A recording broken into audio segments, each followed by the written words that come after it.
Ele mente. Ele mente assim, absurdamente. Ele mentiu a vida inteira. Natan Gouveia é enteado do apóstolo Rina. Em uma live com ex-pastores da Bola de Neve, ele faz um desabafo e também uma crítica. Natan Gouveia diz que aqueles pastores que ainda continuam na Bola de Neve são coniventes com tudo o que acontece no seio da igreja.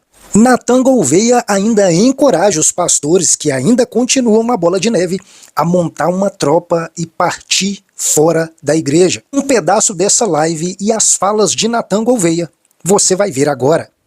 Você vai assistir esse vídeo agora. Antes, eu só quero pedir para que você se inscreva aqui em nosso canal, ative o sininho e coloque para receber todas as nossas notificações, dê um toque no botão curtir, isso é muito importante e nos apoia. E sem muita demora, vamos ao vídeo. Passado, quando eu trouxe a situação lá do casamento dos dois, muita gente me acusou de biscoiteiro e tudo mais. Mas minha esposa que tá aqui também, e tá de prova daí pra eles. E tá de prova. Tudo começou porque a minha mãe queria divorciar do Rina. E ela foi pedir minha ajuda. E eu peguei, virei pra ela e falei, olha, você tem certeza? Você vai entrar numa guerra. Porque a gente sabe como que funcionaria a seita, né? Você pode trazer a prova que for. A galera tem um vício de pagar 10%, que, cara, é mais forte que qualquer coisa. A pessoa não consegue de jeito nenhum ver além. A gente estava ali num processo de juntar provas, só que ela era super desgastada, começou a dividir com todo mundo. O pastor Mohamed, lá da Zona Leste, veio até mim falando, olha, chegou um áudio para mim da sua mãe falando que seu padrasto bate nela, que atrai e tudo mais. Isso é verdade? Eu falei, bom, foi a mesma coisa que minha mãe me falou, e ela não quer mais seguir casada com ele. Mas calma, não faz nada, a gente precisa de um tempo para poder resolver isso. Só que ele, em vez de dar esse tempo pra gente, ele pegou e, para ganhar pontos, obviamente, né, com o meu padrasto, ele correu para contar. Por isso que eu tive que pegar o vídeo que foi a minha mãe que me mandou. Imagina, teve gente falando que eu filmei. Eu não frequento a casa deles desde sempre. Eu saí da casa deles em 2016, se não me engano. E eu saí escondido por conta de uma situação que a pastora Priscila armou contra mim. Eu já estava de saco cheio, eu saí escondido com as minhas coisas dentro de saco de lixo. E de lá pra cá, eu sempre evitei estar na casa. Não é nem que não me convidavam, tá? A gente tem que falar a verdade, não é que não me convidavam. Mas é uma casa que toda vez que eu pisava, me dava asco, porque de tantas lembranças ruins que eu tinha. Foi a minha mãe que filmou e me mandou, e aí eu tive que soltar aquilo. E naquela época foi muito difícil, porque eu não tive o apoio que hoje eu tô tendo. Que na verdade, assim, toda a situação aí ela começa aí com o Márcio. O Thiago vem abordando essas situações. Aquela situação de um ano atrás volta. E agora com as pessoas tendo consciência do que aconteceu, de que em momento algum eu queria vingança, porque, gente, a verdade é que vingança não traz nada. Então, eu sempre quis distância da família, eu sempre quis distância, porque sempre foi tudo muito abusivo. Tudo isso que vocês falam, de porque na minha igreja, meu pastor fez isso, fez aquilo, eu vivia isso dentro de casa o tempo todo. Era tão difícil, que quando eu escutava o portão da casa abrindo, e eu sabia que era meu padrasto entrando, eu pegava minha comida, meu prato de comida, se eu estivesse almoçando, e corria pro meu quarto. De tão ruim que era o negócio. E aí eu posso falar, meu padrasto é mentiroso. Ele mente. Ele mente assim, absurdamente. Ele mentiu a vida inteira com relação a como me tratava, por exemplo. Então, uma outra coisa, que eu não lembrava, porque eu não fico gravando, mas uma pessoa me lembrou outro dia, que no final de semana, eu fui dormir na casa de um amigo, e eu fazia as coisas sem contar pra ele, sem pedir pra ele, porque ele sempre falava não, porque ele sempre queria que eu tivesse ali grudado. E aí eu só apareci no domingo, eu fui, acho que, ministrar o louvor no domingo, e aí na frente de todo mundo, ele me deu uma super chamada. Então na frente de todo mundo falou, Natan, onde você tava no final de semana? Aí eu dormi na casa do meu amigo fulano. E quem foi que deixou? Isso assim, na frente de 4.000 pessoas, tá? E quem foi que deixou? Eu falei, minha mãe. E ele pegou e chamou minha mãe. Denise, vem aqui.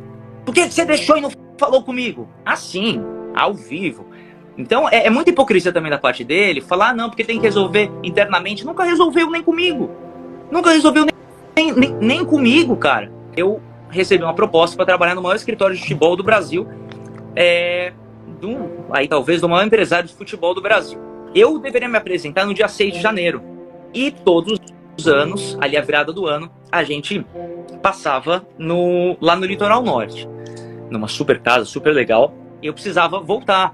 Já tinha passado a virada do ano, eu precisava voltar para poder me apresentar, que essa era a época que mais tinha trabalho lá por conta da Copa São Paulo de Futebol Júnior. Quando eu fui me despedir dele, ele falou, você não vai. Eu falei, cara, como que eu não vou? Eu dei minha palavra. Não, eu tô falando que você não vai. Mas por que eu não vou? Porque eu não quero que você trabalhe nesse lugar. Eu não quero que você trabalhe ali. E aí aí eu peguei, virei pra ele e falei, mas essa decisão não é sua, é o meu profissional. Quando eu falei isso, ele levantou e ele me deu um tabefe daqui no ouvido. Isso foi tão forte que gente, eu não tenho por que mentir. Que idade você tinha, Natan? 21, tinha 21, eu acho. Ele me deu um tabefe no ouvido, começou a me xingar um monte, e foi tão forte que eu fiquei 1 ano sem conseguir mergulhar direito, porque entrava água no meu ouvido. Quando eu mergulhava. Tudo tem que estar debaixo do comando dele. Sempre.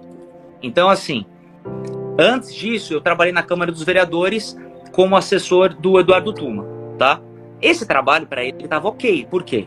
Porque quem foi tecnicamente que arrumou foi ele. Quando eu falei que ia sair desse trabalho para um outro trabalho que não tinha a ver com ele, aí eu tinha saído ali da zona de comando. E isso é uma coisa que era muito forte em casa. Tudo tinha que ser sempre do jeito dele. Ele xingava palavrão, Natan? O tempo dele. Sim. Comumente, assim, normalmente? Não era uma coisa frequente no dia a dia, mas quando eu ficava irritado, sim. Você viu sua mãe apanhar alguma vez? Não, eu nunca vi. Assim, de xingar e falar um monte, e tratar como escrava. Mas isso era a família toda, era eu, era ela. Então, por exemplo, a gente ia viajar, era ele na frente, andando sem nada, aí minha mãe atrás carregando as crianças e eu com todas as malas. Era sempre assim. Mas eu não falo isso com vitimismo, porque pelo menos eu tava viajando. Pô, legal, né?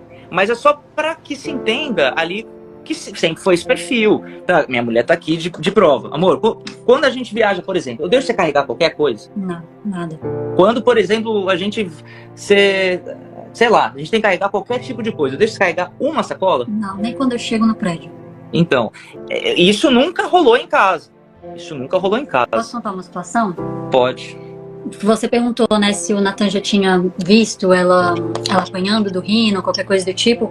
E eu cheguei a conviver mesmo com eles dentro de casa algumas poucas vezes. A gente chegou a passar uma temporada ali de alguns dias com eles, que foi horrível. Quando você entra na casa deles é uma coisa absurda, porque você sente um clima tão pesado.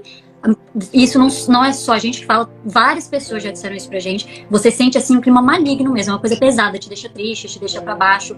Então é incômodo ficar ali. No primeiro dia que a gente chegou, a gente não conseguia dormir, a gente queria ir embora. E aí ele entrou com a nossa cachorra na piscina. E aí ele pediu pra Denise tirar uma foto dele com a cachorra. A Denise estava do meu lado, pegou o celular dele pra tirar. Ela sem querer começou a gravar ele, ao invés de tirar foto. E aí ele falou, e aí Denise, tirou? Tira logo. E aí só que ela tava gravando, ela, ai meu Deus, não, na verdade eu gravei. Ela ficou nervosa, derrubou o celular no chão e saiu correndo. Então, tipo assim, ela tem medo dele. A gente nunca presenciou ela apanhando, mas ela morre de medo dele, isso é. Uma cultura de medo muito grande, uma cultura de medo que existe no Bola de Neve muito grande. Todo mundo morre de medo do AP. Todo mundo, né? Mas isso é uma coisa que... Quem tá na live, Vina, já gritou com você aí. Isso aí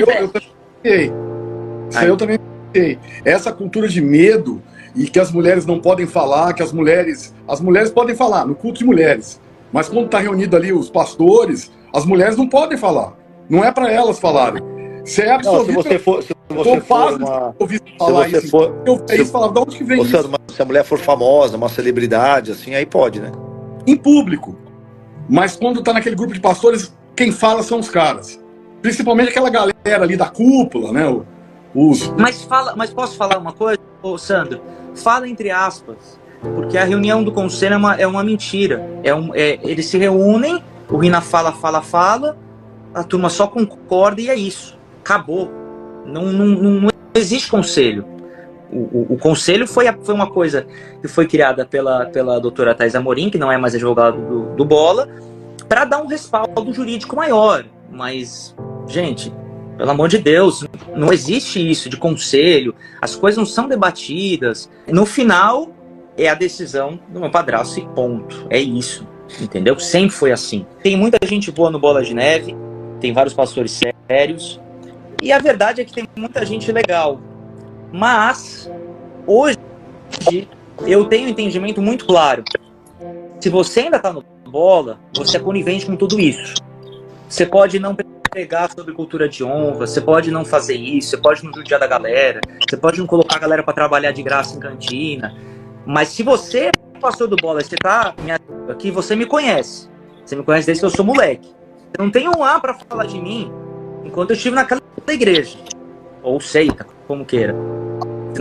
Não vai ter um A. Eu beijei 2 bocas da minha vida, minha ex e minha mulher. Eu nunca fiz nada que desse motivo, cara. 0. Você me conhece, talvez já tenha até pregado na sua igreja. Se você é um homem de Deus de verdade, para de ser bundão e sai. Para de ser bundão e sai. E não sai sozinho, sai com as suas ovelhas. Porque você é responsável por elas. Ah, eu não quero dividir igreja. Você não está dividindo igreja, você está dividindo seita. Aí você ganha galardão. Pastor de verdade, se você é um pastor de verdade de Bola de Neve, o que você vai fazer? Você vai pegar, próximo domingo, você vai falar, gente, a gente tem aqui o nome de Bola de Neve, não é mais um ministério sério, eu achei que era, quero pedir perdão por isso. Esse é nosso último culto, meu último culto como pastor do Bola de Neve. Quero levar você para alguma outra coisa. Vamos. É isso que tem que fazer. Se você for homem de Deus de verdade, senão você não é. Senão você é conivente. Para de ficar sentadinho no sofá, esperando as coisas escalonarem mais, porque é isso que vocês estão fazendo. Vocês estão esperando escalonar mais para ver se fica mais confortável de sair. Quando eu sair, também nenhum de vocês podem negar isso. Quando eu sair, eu ia ser sucessor do meu padrasto. Todo mundo sabe disso. Eu saí, quando eu era pastor de Orlando, eu tava numa cidade que todo mundo queria ir. Vários pastores pediam pro Rina para serem enviados para lá. Eu tava lá. Eu larguei aquilo porque eu entendi que aquilo não era de Deus. Eu larguei aquilo porque aquilo dali eu entendi que não era bom. Então, mas o que vai ser da minha família? Porque como que eu vou me recolocar profissionalmente? Eu não vou mentir para você. Talvez seja difícil, talvez eu tome na cabeça. Mas o que é o evangelho? O que é servir a Deus? Se não é você se sacrificar em prol daquilo que é correto. Se você não é capaz de fazer isso, para de pregar. Porque as suas pregações são mentira e são hipocrisia. Para. Fica com os discursos motivacionais igual do Felipe Parente. Minha mãe estava se recuperando. Mentira. É só você perguntar pra qualquer pessoa da igreja. Pegue e puxa. Qual foi a última vez que ela ministrou louvor? Com qual frequência ela tem ministrado louvor? E minha mãe, ela tá mal muito antes disso. E antes de eu sair do Bola, já não tava bem. Antes, não tô falando lá 2019. Quando eu saí do Bola lá de Orlando, meu padrasto pegou o primeiro voo pra ir tentar falar comigo. Eu não falei com ele. Por quê? Quem viu o vídeo, viu a injeção, sabe o que é. Ele não sabe adereçar o problema. Ele fica ali com terminologias do grego, não falando nada com nada e não é direto. Então isso irrita. Em nenhum momento ele faz o meia-culpa. A questão, e aí eu entro no segundo ponto, não é a pessoa errar. A gente erra, cara. Eu tenho 1 trilhão de problemas. Eu preciso evoluir. Eu não sou melhor do que ninguém. Só que eu entendo isso. E eu tô no meu processo. A questão, então, não é essa. E aí a gente entra no outro ponto, tá? Mas toda igreja vai ter problema. Só que o Bola de Neve tem uma base teológica péssima. Então você não está numa igreja, você está numa seita. Você chegou até aqui nesse vídeo. Eu quero dizer pra você que é um prazer muito grande ter você por aqui. Se não for pedir demais, se inscreva em nosso canal, ative o sininho e coloque para receber todas as nossas notificações. Dê um toque no botão curtir, isso é muito importante e nos apoia. Esse é o canal Mover Gospel e eu espero por você aqui no próximo vídeo.